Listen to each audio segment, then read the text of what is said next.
نظم جنگ سماعت فرمائیں، جنگ کے بارے میں نے پہلے بتایا ہے کہ یہ نظم جو ہے ریکارڈ تو کی گئی، لیکن ایک دو مصرے اس میں نے تبدیل کیے ہیں، لہٰذا میں پھر اس کو ریکارڈ کرا رہا ہوں۔ ملاحظہ فرمائیں گے عنوان ہے جنگ، اور جنگ کا پس منظر جو ہے وہ جنگ کیوں لازمی ہے اس کو بیان کیا ہے میں نے، اور اس سے پہلے کیا تھا ملک میں اس کو بیان کیا ہے۔ ملاحظہ کیجیے گا کہ تسلط تھا یہاں برطانیہ کا، تسلط تھا یہاں برطانیہ کا، ہمارے پاؤں میں لپٹی تھی زنجیریں غلامی کی، اجیرن زندگانی تھی۔ تسلط تھا یہاں برطانیہ کا، ہمارے پاؤں میں لپٹی تھی زنجیریں غلامی کی، اجیرن زندگانی تھی۔ لگے ڈیرے تھے ظلمت کے، ترس جاتے تھے چٹکی بھر اجالے کو، لگے ڈیرے تھے ظلمت کے، ترس جاتے تھے چٹکی بھر اجالے کو۔ چلی تحریک حریت، ملاحظہ فرمائیں گے کہ چلی تحریک حریت، بنے زندانوں کی رونق، کٹایا سر بزرگوں نے تو دیکھی صبح آزادی۔ چلی تحریک حریت، بنے زندانوں کی رونق، کٹایا سر بزرگوں نے تو دیکھی صبح آزادی۔ وطن کیا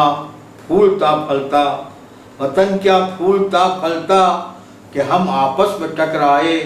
لہو کا ذائقہ چکھتے رہے اپنے ہی بھائی کے، بھلا بیٹھے کہ ہم ہندوستانی ہیں۔ وطن کیا پھولتا پھلتا، کہ ہم آپس میں ٹکرائے، لہو کا ذائقہ چکھتے رہے اپنے ہی بھائی کے، بھلا بیٹھے کہ ہم ہندوستانی ہیں۔ اگر لڑنا ہی تھا ہم کو، اگر لڑنا ہی تھا ہم کو، اندھیروں کو مٹانے کے لیے لڑتے، مسائل کو ہٹانے کے لیے لڑتے، نیا سورج اگانے کے لیے لڑتے، مگر ایسا نہ ہو پایا۔ اگر لڑنا ہی تھا ہم کو، اندھیروں کو مٹانے کے لیے لڑتے، مسائل کو ہٹانے کے لیے لڑتے، نیا سورج اگانے کے لیے لڑتے، مگر ایسا نہ ہو پایا۔ لڑی، آخری بند ہے ملاحظہ کیجیے گا کہ لڑی اسلاف نے جنگیں، لڑی اسلاف نے جنگیں، رہائی تو ملی لیکن رفیقو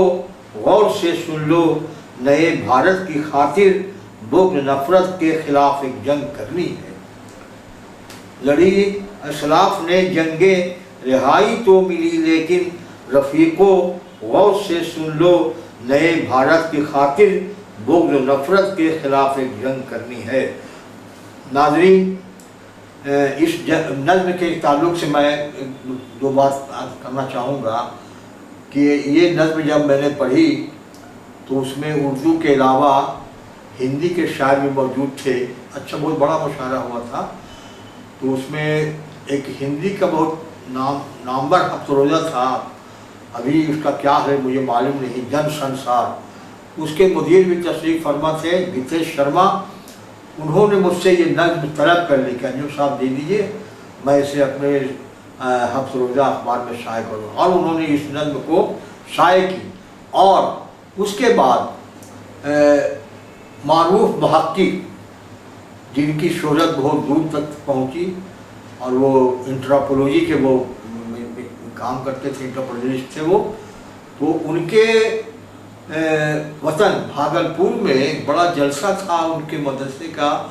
تو اس موقع پر انہوں نے ہم سے کہا تھا کہ انجم صاحب کوئی ایسی نظم دیجئے جسے میں اپنے رسالے میں شائع کروں، سویجن میں شائع کروں، اور اس کا مرکزی کردار جو ہو وہ قومی یکجہتی سے ملتا جلتا ہو۔ تو میں نے یہ جنگ نظم دے دی تھی اور انہوں نے اس میں شامل کی، وہ نظم جو ہے سویجن میں شائع ہوئی۔ تو یہ میں بتا رہا ہوں کہ اس نظم کی بڑی پذیرائی ہوئی تھی، اور اسے محفوظ کرنے کے لیے میں نے آج ریکارڈ کروا دیا پھر دوبارہ۔